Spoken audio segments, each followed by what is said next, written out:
생생한 뉴스 속 이야기를 직접 전합니다. 취재 파일. 장윤선의 취재 파일 시간입니다. 장윤선 정치 전문 기자와 함께합니다. 어서 오십시오. 네, 안녕하십니까. 금요일로 옮기기 잘했다. 제가 2주째 생각하고 있습니다. 왜 이렇게 저는 일을 몰고 다니는. 영수회담 오늘 잡혔죠. 공수처장 발표됐죠. 저희 빨리 들어가 볼게요. 그러니까 지금 제가 여기 와가지고 여기 앉아서도 또 취재했어요. 조금 전까지도 문 밖에서 취재하고 계신 거 저도 봤습니다. 복도에서 취재했습니다. 일단 영수회담부터 가보겠습니다. 윤석열 대통령과 이재명 민주당 대표가 다음 주 월요일이에요. 29일 오후 2시에 만나는 거죠. 예, 일단 빨리 만나는 게 좋겠다라는 판단을 한 것 같고요. 특히 이제 이재명 대표가 결정적으로 다 떠나서 지금 민생이 너무 심각하기 때문에 일단 만나서 민생 얘기부터 좀 해야 되겠다라고 결심을 한 것 같아요. 그래서 네. 오늘 아침 최고위원회 회의를 통해서 뭐 다 그냥 뭐 됐으면 좋겠지만 의제 조율 같은 게 사전에 되고 이러면 참 좋겠지만 복잡한 의제들 정리되지 않았다고 해서 자꾸 의제 조율하는데 시간을 허비하면 그러면 다 놓치는 격이 될 수도 있다. 그냥 다 필요 없고 그냥 일단 만나서 일정을 잡는 게 중요하고 그리고 총선 민심을 대통령에게 가감없이 전달하겠다 이런 입장을 밝혔습니다. 사실 어제까지만 해도 이제 실무 협상이 삐걱거리면서 맞습니다. 지난주에 전해주실 때 그랬잖아요. 예, 이러다가 회동이 안 열리는 건 아니겠죠? 이런 얘기 해주셔서 전 기자님 말씀이 현실이 되는 건가 싶었는데 사실 지난주에 제가 이제 이 삿바 싸움은 지금부터 시작이다 이제 이런 말씀을 드렸는데 이제 그 여진이 계속 있었던 것이죠. 이재명 대표의 입장 변화로 어떻게 봐야 될까요? 이재명 대표는 매우 절박하다고 보는 것 같아요. 민생 현안이. 그러니까 지금 뭐 여러 많은 정치평론가들, 기자들, 정치인들 하는 얘기는 뭐 이제 특검을 받을까 말까, 뭐 최상병 특검 얘기할까 말까, 김건희 여사 관련된 이슈가 뭐 의제로 올라올까 안 올라올까 이게 중요한 게 아니라 실제로 저도 마찬가지고요. 선거 열사를 뛰어본 사람은 실제로 시민들이 느끼고 있는 경제 문제, 경기 문제, 민생이 얼마나 심각한지 정말 체감하게 되거든요. 왜냐하면 시장 가면 사람이 없어요. 시장에 오후 4시 정도 되면 어머님들 장 보러 다 나오셔야 되거든요. 그러니까 연세 드신 분이나 뭐 젊은 분이나 장은 봐야 되잖아요. 저녁은 먹어야 되니까. 그렇죠. 그런데 시장에 발길이 끊겼어요. 그리고 대체로 뭐 2층, 3층은 공가가 있을 수 있지만 1층에 공가가 계속 오래 비어 있다? 이거 되게 심각한 거예요. 서울 시내 한복판에. 영등포 같은데 그냥 비어 있어요. 하루에 구두 한 켤레도 못 팔고 집에 가는 날이 너무 많다. 이런 게 너무 심각한데 실제 대통령께서 대파 875원으로 우리에게 알려준 대로 실제 민생이 얼마나 심각한지 이분 잘 모르는 거 아닙니까? 그러니까 실제 현장을 뛰었던 이재명 대표가 이 점 분명하게 얘기를 좀 해야 될 것 같다라고 판단을 한 것 같고요. 다른 거 다 떠나서 이 문제를 의제화해서 실제 대통령이 할 수 있는 일 그리고 특검 같은 경우에는 이건 대통령이 결심하거나 결단을 촉구하거나 그럴 문제는 아니라고 보는 것 같아요. 왜냐하면 이것은 국회의 시간인 거고 국회가 특검 법을 통과시키고 뭐 이렇게 하는 게 중요하기 때문에 지금 당장 대통령이 행정부 수반으로서 해줘야 되는 일, 민생 회복에 대해서 세게 얘기를 좀 하고 싶다 이런 판단을 하면서 제가 오늘 이재명 대표 최측근하고 통화를 했는데 이런 얘기를 합니다. 우리는 지금 호랑이 굴로 들어가고 있습니다. 정신 바짝 차리고 의미심장한 표현이네요. 해야 될 얘기들이 어떤 것인지 이렇게 보겠다. 기본적으로 대통령실이 민생 위기를 너무 안이하게 보고 있기 때문에 서민들이 지금 급전 참고 그 카드론 계속 이거 몰리는 문제 이런 문제들에 대해서 그냥 괜찮겠지 이렇게 보고 넘길 일은 아니다. 이런 문제부터 적극적으로 어필하겠다. 이런 뜻으로 보입니다. 형식이 오찬이나 만찬 같이 이제 식사를 같이 하는 게 아니고 차담입니다. 요건 어떻게 봐야 될까요? 사실 대화에 집중하겠다. 이거 밥 먹고 앉아가지고 뭐 무슨 모양 차리고 이렇게 할 정도로 여유가 없다고 보는 것 같아요. 차담을 하든 물을 마시든 아무것도 안 마시든 중요한 건 만나서 지금 심각한 민생 현안에 대해서 우선 얘기를 터놓고 해보자. 이제 이런 판단을 하고 있는 걸로 보고 있고요. 많은 국민들이 좀 의심하고 있는 대목은 진정성이 있는 거야? 실제 제대로 할 생각이 있는 건가? 이런 생각들을 하고 있는 거잖아요. 그러니까 서로 만나서 하고 싶은 얘기만 하고 헤어지면 결국 내용성 있는 성과 없는 회담이 됐을 때 국민적 실망이 커질 수 있다. 그런 판단을 놓고 사실은 국면 전환용이라고 하면 이건 곤란한 거다. 어떻게 됐든 어찌됐든 뭐가 손에 잡히는 그런 정치의 결과물이 있어야 된다라고 판단을 민주당은 하고 있는 것 같습니다. 그런데 예. 지금 복귀를 좀 해볼 필요가 있어요. 지난주 금요일이 4.19였습니다. 4.19 그렇습니다. 64주년이었고요. 오전 8시에 공식 10시 행사가 있음에도 불구하고 10시에 몰래 참모들만 데리고 기습적으로 참배를 했죠. 그리고 나서 10시에 갤럽 조사가 나왔는데 역대 최저치 23%를 찍었고 네. 오후 1시 반에 천준호 비서실장에게 누구죠? 영수회담 제안을 하죠. 대통령실에서 하고 그리고 3시 반에 이제 전화 통화를 하고 4시에 발표를 합니다. 네. 그리고 나서 주말을 겪고 월요일 날 지지율이 3% 소폭 상승을 했죠. 그리고 그 추세를 이어가다가 오늘 발표된 여론조사를 보면 1%. 뭐 무슨 소수점 뭐 이렇게 반영해서 네. 반올림해서 1% 올랐다 이렇게 표현을 하지만 어찌됐든 대통령실 입장에서는 최악은 막았다. 10%대로 주저앉으면 그때부터는 정말 레임덕, 식물 정권 이런 내용들이 많이 운이 될 텐데 그 전에 예. 영수회담이라는 막을 치면서 어쨌든 최악의 상황에서 조금 반전할 수 있는 모멘텀을 만든 거 아니냐. 이런 판단을 좀 하고 있다 이렇게 네. 보입니다. 이제 폭넓게 의제를 한정하지 않고 만나는 게 민주당 입장에서는 좋은 걸까요? 안 좋은 걸까요? 글쎄 유불리를 판단할 때는 아닌 것 같아요. 그러니까 무슨 얘기냐면 이 남북 정상회담도 아닌데 거의 그런 분위기가 돼버렸어요. 근데 앞서도 말씀드렸지만 민주당이 강조한 건 성과 있는 회담입니다. 네. 예, 그러니까 사실 복귀해 보면 줄곧 영수회담을 제안했던 것은 야권이에요. 세상에 대통령 임기가 1년이 넘도록 1년 10개월, 11개월 차입니다. 지금. 네. 이렇게 긴 시간이 지나도록 뭐 범죄자 낙인 찍어놓고 피의자하고 무슨 대화를 하느냐라는 식으로 한 번도 만나질 않았거든요. 그렇죠. 이제 그러다가 이제 와서 뭐 앞서 말씀드린 이런 상황이 되면서 뭔가 본인들의 돌파구를 마련하는 어떤 국면 전환용 차원에서 영수회담을 제안한 거 아니냐라는 네. 의심도 있는 건데요. 뭐 이랬거나 저랬거나 어찌됐든 환영의 뜻을 밝히면서 서로 만나기는 할 텐데 방점은 이재명 대표는 민생에 찍고 있는 것이고 그리고 다양한 정치 현안들에 대해서는 특검으로 돌파하겠다. 네. 이런 것인 것 같습니다. 그리고 사실 특검 문제는 협치의 대상이 아니다. 예, 이거는 국민적 의혹을 해소하는 차원이기 때문에 이거는 협상이 아니라 반드시 수용해야 되는 그런 이슈다라고 보는 것 같고요.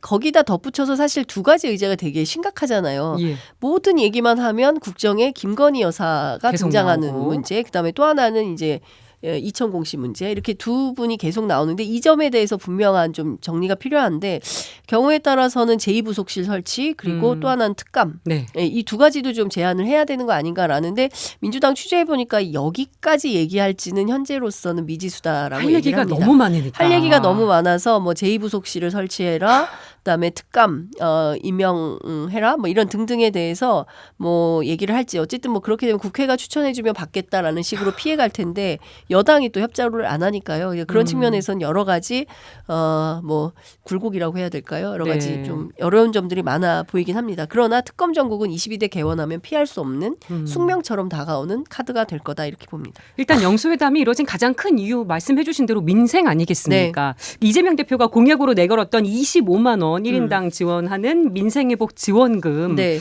대통령실에서는 이제 물가에 압력이 가해질 수 있다면서 부정적인 입장을 비쳤었거든요. 네. 요 제안을 받아들일 수 있을까? 요 얘기가 테이블에 반드시 오를 것 같은데. 네. 요 부분 어떻게 보세요? 반드시 테이블에 올릴 겁니다. 그런데 사실 2차 이어진 그 실무회담에서 이 문제도 좀 중요한 이슈였던 것 같아요. 예. 이를테면 정부에서 25만 원은 조금 지금 재정 상황에서 어렵고 그리고 뭐 공개된 재정 상황 보면 87조인가 벌써 마이너스라는 거 아닙니까? 그래서 이건 좀 13조를 더 늘리기는 어렵고 뭐 금액을 낮추거나 아니면 뭐 다른 차원에서 어떤 지원이 있거나 뭐 이런 정도의 대안을 가져올 거라고 기대를 했었던 것 같아요. 네. 홍철호 수석이. 근데 없었어요. 그런데 그런 내용이 하나도 없이 그냥 와가지고 그냥 다 열어놓고 합시다. 뭐 이제 이렇게 된 거죠. 그러니까 너무 준비도 없고 성의도 부족한 거 아니냐라는 이제 서운함 뭐 이런 것들이 이제 민주당 안에 있었던 것 같은데 그리고 나서 뭐 기재부는 당장 돈이 없어서 이거는 불가하다라거나 윤재욱 원내대표는 그거 말고 물가 관리에 대한 종합 대책을 세워야 된다거나 그거 말고 소상공인 이자 비용 뭐 이제 뭐 등등 뭐 이런 이슈들은 해야 된다거나 사실 할 얘기는 많거든요. 이제 그 중에서 가장 집중적인 것은 당장 어떤 국민들의 마중물이 될 수 있는 생활에 도움이 되는 현금 지원 이런 예. 것들이 경기 활성화에 조금 도움이 되지 않겠냐. 일단 동네에 돈이 돌게 되니까요. 예. 그 골목 상권이 살아나는 그런 차원 취지에서 해야 되는 거 아니냐라고 생각을 하는데 대통령실이 어떻게 나올지는 모르겠습니다. 아마도 외면 가능성이 높지 않을까라는 생각이 좀 드는데 보기는 해야겠지만. 정무적으로 판단해 보면 이걸 받는 게 대통령에게도 지지율을 올리는 데도 도움이 될 거예요.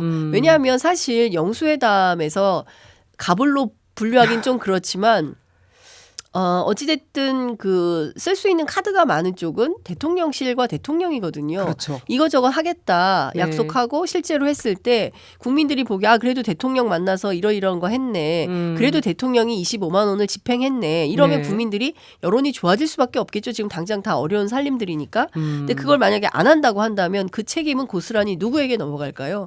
대통령에게 또 다른 부담이 될 수밖에 없다. 정무적으로. 그래서 예. 제가 보기에는 판단을 잘해야 된다라는 생각이 좀 드는데 그중에서 오늘 발표된 여론조사 보면요. 네. 대구에서 10%가 빠졌어요. 그러니까 그동안 아무리 어려워도 콘크리트 부정평가 5.5에서 6.5 사이에 있어도 그래도 대구는 늘 긍정평가가 우선했습니다. 거긴 텃밭도 아니고 안방이에요.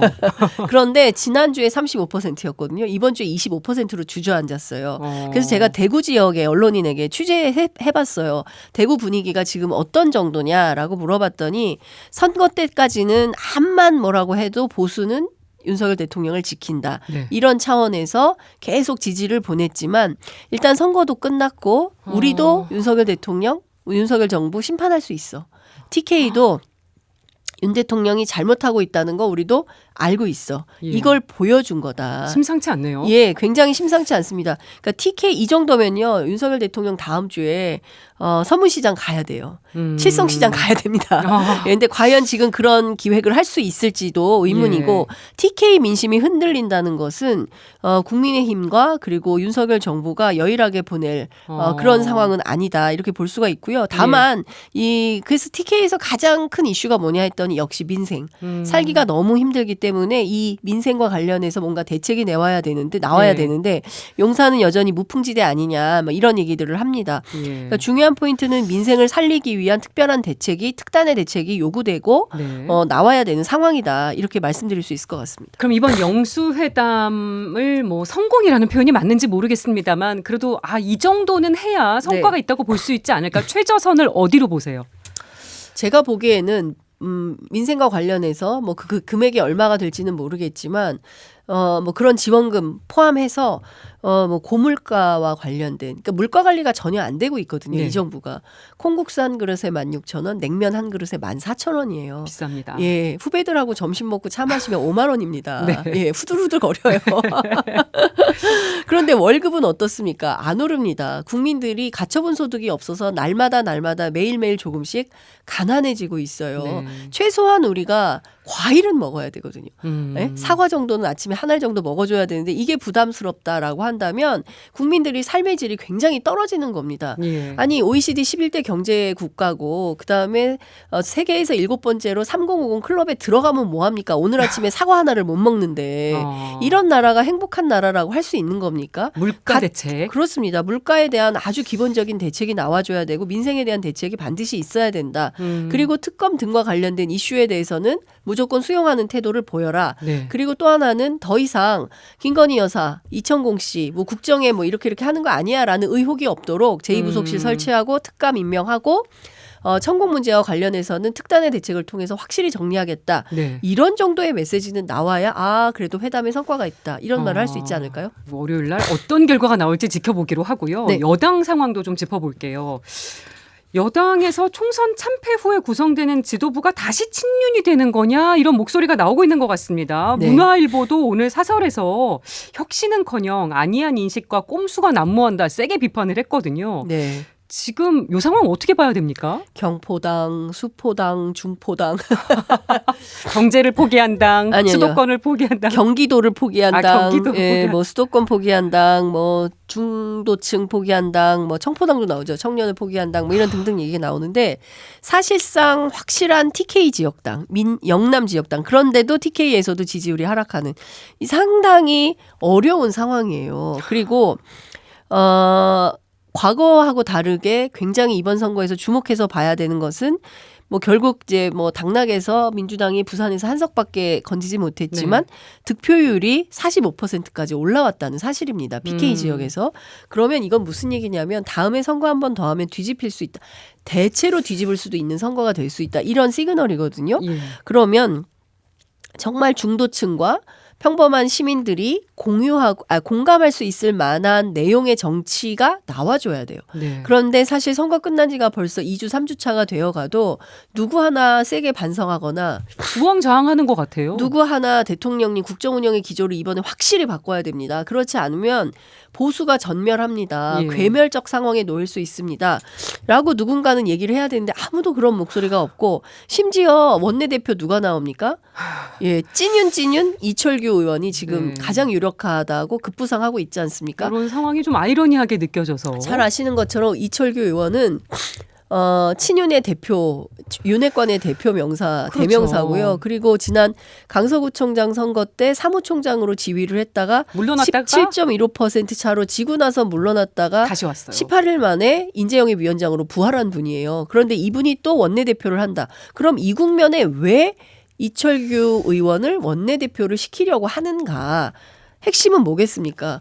22대가 개원하면 제일 첫 번째 열릴 전국은 특검 전국이에요. 그것 때문에 특검에서 108석이 한치의 흔들림 없이 막아야 된다는 그런 사명감을 갖고 그렇습니다. 지금 하는 게 네. 아닌지. 제가 목이 선거 끝나고 이제 감기가 막 몸살이 아이고. 와가지고 네, 좀 힘들어서 죄송합니다. 막 아이고. 코먹은 소리를 내고. 아유.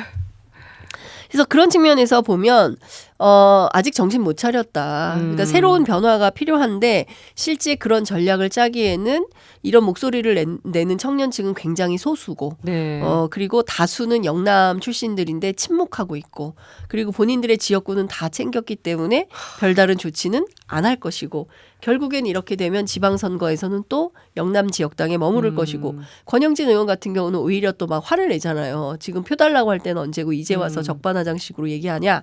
이런 문제 제기하니까 사실상 변화를 기대하기는 어렵다. 그래서 김재섭 서울 도봉갑 당선인 30대잖아요. 청년 정치인인데 당에서 하라는 것과 반대로 했더니 당선됐다. 저는 이 말이 되게 우프게 들렸거든요. 저는 사실 김재섭 위원장하고 일주일에 한 번씩 YTN에서 방송을 하고 방송을 계시군요. 많이 했었어요. 근데 지금은 이제 안 하고 있는데 답답함이 되게 많았어요. 그러니까 우리가 이렇게 하면 선거 지는데 왜 이런 전략을 짜는지 모르겠다. 네. 그리고 이준석 대표 쫓겨나는 과정에서도 이건 아니다라고 목소리를 많이 냈었죠. 그러나 예. 당의 이제 주류는 그런 분위기가 아니니까 상당히 어려움이 있었던 게 사실이고 아마 혼자 선거를 기획해서 했을 거예요. 근데 그 결과로 당에서 걸라는 포스터, 플랜카드 안 걸고 하나도 안 걸었다. 자력으로 그냥 선거를 치른 거예요. 그렇죠. 그러니까 그런 걸 걸었으면 아마 이 사람들이 이상하구나라고 평가받고 이번에 어떻게 됐을지 알 수가 없는 거죠. 네. 근데 그런 차원에서 보면 아이고 목이 안 좋으셔서 예. 제가 질문으로 이어받겠습니다. 오늘 고위공직자범죄수사처 줄여서 공수처장 후보도 지명이 됐습니다. 네. 오늘 영수회담 날짜 확정된 날에 요 인사도 같이 있어서 주목이 됐는데 네. 윤 대통령이 오동훈 변호사를 지명했어요. 판사 출신이고요. 검사 출신인 이명순 변호사도 함께 추천은 됐는데 오동훈 변호사를 지명한 게 이유가 있다고요. 다 취재를 또 오늘 하셨다고. 예, 그러니까 저도 취재를 해봤더니 이제 이 오동훈 변호사는 어떤 뭐 색깔이 분명하거나 뭐 검사 출신으로 칼을 휘두르거나 이런 스타일은 아니라고 합니다. 그러니까 결단력이 있고 뭐 강단이 있거나 이런 스타일은 아니다. 그냥 뭐 유연하고 뭐 시류에 조금 편승하는 이제 그런 판사 출신이다. 그러니까 뭐 네. 각별하게 뭘 해야 되겠다 이런 생각이 있는 그런 분은 아니다. 이제 이렇게 얘기를 하고 있습니다. 그러면 인사청문회 통과하면 되겠네라고 판단할 수 있을 것 같은데요. 민주당은 거기에 주목하고 있지 않습니다. 차장. 지금 차장. 공수처가요. 처장도 공석이고 차장도 공석이에요. 네. 예. 그러면 처장은 약간 물에 물 탄 듯 술에 술 탄 듯 뭐 그런 분을 임명을 해놓고 네. 차장은 대통령이 임명합니다. 예, 대통령이 임명을 하고 인사청문회를 하지 않아요. 그런 전략을 취한 게 공수처장은 아닌가. 예, 공수처장은 인사청문회를 반드시 해야 됩니다. 그러니까 인사청문회를 통해서 통과 가능한 사람을 처장으로 올려놓고 실제 일은 차장을 데리고 한다. 이런 전략 아니냐라고 보는 것이고요. 그렇기 때문에 허점을 노리고 있는 이 포인트를 민주당이 보고 있다. 네, 그러니까 이 어떤 그 김영배 그 법사위 관사는 이런 얘기를 합니다. 차장 갖고 장난치려고 하는 거 아닌가? 그러나 우리는 그 포인트를 알고 있다. 이런 얘기를 하고 있습니다. 네. 그리고 절묘한 것이요. 오늘 공수처에서 그 유재은 법무관리관을 소환을 했습니다. 오전 10시에 소환을 했는데 오전 9시 30분에 그냥 훅 들어가 버렸거든요. 네. 그래서 기자들이 굉장히 황당했는데 소환 조사를 시작한 날 공수처장을 임명을 했어요. 그러니까 특검과 왠지 연관이 있는 거 아닌가. 사실상 지금 본격적인 그 수사가 시작이 됐다라고 볼 수가 있고 네. 실제로 그 공수처 수사사부 이대환 부장은 사건 관계인 전원에 대해서 소환 방침을 세웠습니다. 네. 그러니까 지금 문제가 되고 있는 이종섭 대사, 이종섭 전 장관, 유재훈 법무관리관, 그리고 김계환 해병대 사령관뿐만 아니라 김동혁 국방부 검찰단장, 그다음에 박경훈 국방부 조사본부장 직무대행 등에 대해서도 싹 다 불러서 조사를 하게 될 거다. 이뿐만 아니라 나중에 임기훈 국방비서관 그리고 임종득 1차장 뭐 이런 등등에 대해서 다 불러서 소환 조사를 하겠죠. 그러니까 사실상 수사가 본격화되고 수많은 증거가 나오는 시점에 차장, 처장 인사를 단행하는 것은 그럼 뭐냐. 이것은 두 가지 시그널이라는 겁니다. 첫 번째, 윤 대통령은 일전 불퇴를 결심하였다. 예, 물러설 생각이 1도 없다. 그만큼 이 사안이 민감하다는 거죠. 본인이 관계된 사건이기 때문에 이 사건을 막아야 되는 것이죠. 일전 불퇴 불사. 끝까지 임전무퇴 자세로 싸우겠다. 안 물러난다. 이런 것이고요. 또 하나는 경우에 따라서는 수사방해 가능성도 제기가 되고 있는 것입니다. 그렇게까지 할까? 그렇게까지는 못할 거야 라고 하지만 그것은 알 수 없다라는 얘기가 들리고요. 예. 오늘 또 하나 주목해서 봐야 되는 포인트가 있으니 김계환 사령관이 유임됐어요. 네. 국방부 인사가 났거든요. 그 부분도 주목이 됐습니다. 예, 왜 유임을 했을까요? 이것도 다 임마동용 최상병 아니냐. 사망 사건 외압 의혹의 한 연결고리 안에서 벌어진 일이 예. 아닌지 혹시. 또 하나 우리 언론이 주목하지 않고 있는데 국방부 조사본부장이 소장으로 진급을 했습니다. 예, 근데 이게 그동안 통상 조사본부장은 준장, 네. 준장급이 하고 2년 정도 하고 퇴임하는 자리였다는 거예요. 그런데 매우 이례적으로 국방부 조사본부장을 소장으로 진급시켰다. 왜 그랬을까? 연보현 검사라고 있어요. 군 예. 검사인데 이 연보현 검사 사건이 지금 국방부 조사본부로 가 있어요. 연보현 검사는 박정훈 대령 구속영장 청구한 검사예요. 그렇게 또 예. 연결이 되는군요. 예, 그래서 이 사건이 어떻게 처리되느냐 굉장히 중요한데 소장 진급은 그동안 없었다. 그럼 왜 그랬을까? 이 역시도 정권 차원에서 자리 줄 테니 말하지 말자. 이런 약속 아니겠냐. 매우 우려스러운 상황이다. 무엇보다 공병 쪽 자리를 빼서 소장 진급을 시켰다는 거예요. 그러니까 네. 이렇게 되면 군 내부도 거기도 상당히 불만이 나오는. 나올 수밖에 없다라고 합니다. 그러니까 지금